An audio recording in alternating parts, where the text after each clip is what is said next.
Plan is coming 10 months after the expiration of the Economic Recovery and Growth Plan 2017 to 2020.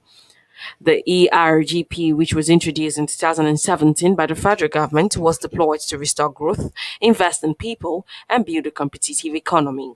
It was also targeted at growing the gross domestic product of the country by 7% in 2020, driven by strong non-oil sector growth, anchored by agriculture and food security, energy, transportation, and industrialization.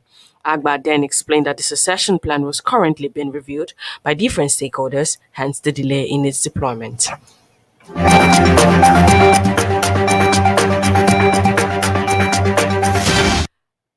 The federal government said it has commenced the training of youth in South-South Zone in vocational skills and trades to address youth unemployment in that zone. Minister of State for Labor and Employment, Mr. Festus Keyamo San, who flagged off the program in Warrior Delta State today, stated that the training was part of government's commitment to providing solutions to youth unemployment nationwide. Through the National Training Program for Youth and Vocational Skills, Acquisition, Emerging Trades. He noted that the training organized by the Federal Ministry of Labor and Employment was a nationwide program to promote skill development targeting the youth, with the South-South region as the first beneficiary. The Director Skills Development and Certification Department, Federal Ministry of Labor and Employment, Amos Johnson, stated that the training would fill the skill gap and employer needs in the South-South zone. He noted that the ministry mandates include developing programs to promote technical and vocational skills. He commended the federal government for taking such a bold initiative to address the rising youth unemployment situation in that region.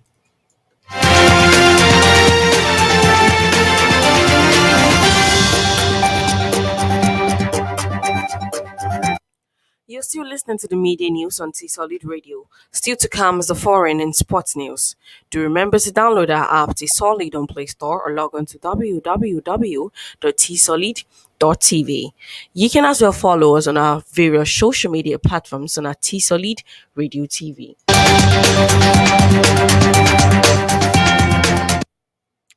And moving on to the foreign scene, Vice President Kamala Harris accused China today of intimidation in disputed Asian waters, seeking to rally regional allies as the United States superpower status stakes aid over Afghanistan.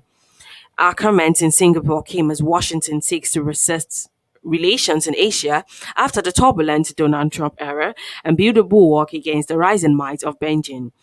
But a trip to the region, which also includes a stop in Vietnam, comes as Washington faces fresh questions over its dependability amid the United States pullout from Afghanistan and Taliban takeover.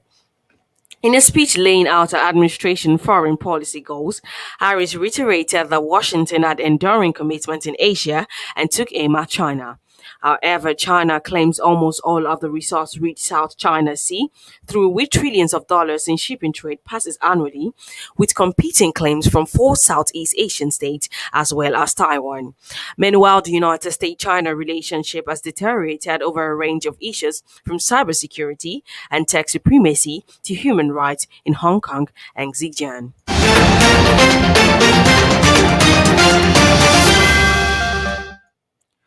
Morocco is preparing to launch a COVID-19 vaccination campaign for those aged 12 to 17.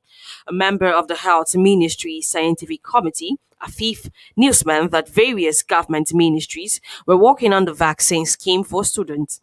The country has succeeded in a rapid rollout of the COVID 19 vaccine and has administered the highest number of vaccines for any African country by a significant margin.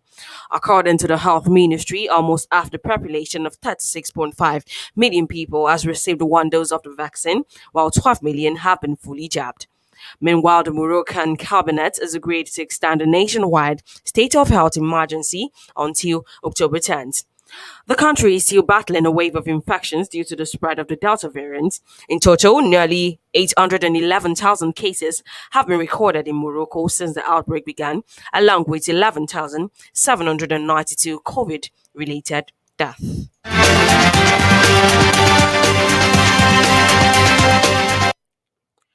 Eritrea's foreign ministry has rejected the United States sanctions on its army chief, describing them as utterly baseless. Philippos Iohannis was accused of being in command of the forces in Ethiopia's Tigray region that carried out human rights abuses. Meanwhile, Eritrea, in a statement, asked the United States to table facts to prove its false allegation. Its foreign ministry asked the United Nations Security Council to intervene and ensure the sovereignty of nations is upheld. Under the sanction, all property owned by Jan Philippos will be blocked and any business with them in the United States is prohibited. The United States has, however, called on Eritrea to withdraw its forces from Ethiopia.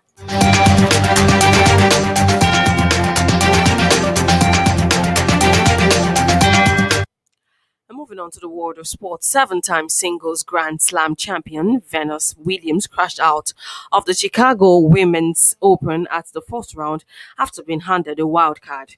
It comes after a world ranking dropped to 147, her lowest since 1997. The holders passing on the draw at 4 to 1, former world number one Williams lost 6-2, 6-3 to Taiwan's Ishizu Wei. United States Open qualifying starts today with seven British players hoping to join Johanna Konta, Watson, Dan Evers, Cameron Norrie, and Andy Murray in the main draw.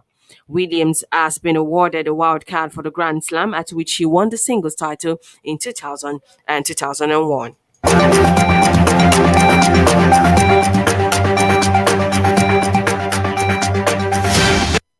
And finally, Tony Finau, who ended his 5-year wait for a second PGA Tour title, has beat Cameron Smith in a playoff on the final day of the Northern Trust. Finau made par on the first playoff hole at Liberty National Golf Club in New Jersey to win after Smith had driven his tee shot out of bounds. Finau has played 142 events since the breakthrough, victory in Puerto Rico 5 years ago, finishing as runner-up 10 times.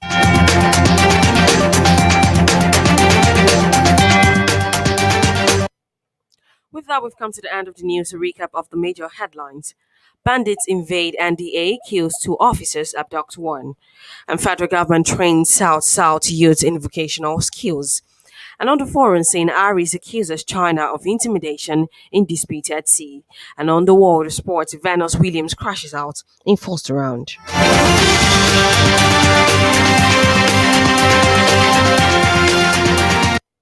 Ensure to go by all precautionary measures to stay safe from COVID-19 as recommended by the World Health Organization and the Nigerian Center for Disease Control.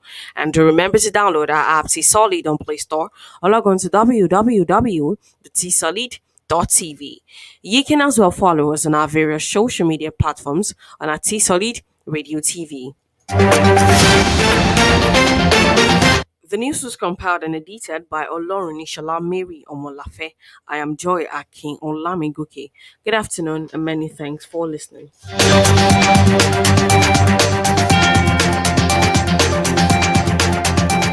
This is T-Solid Radio. 1N.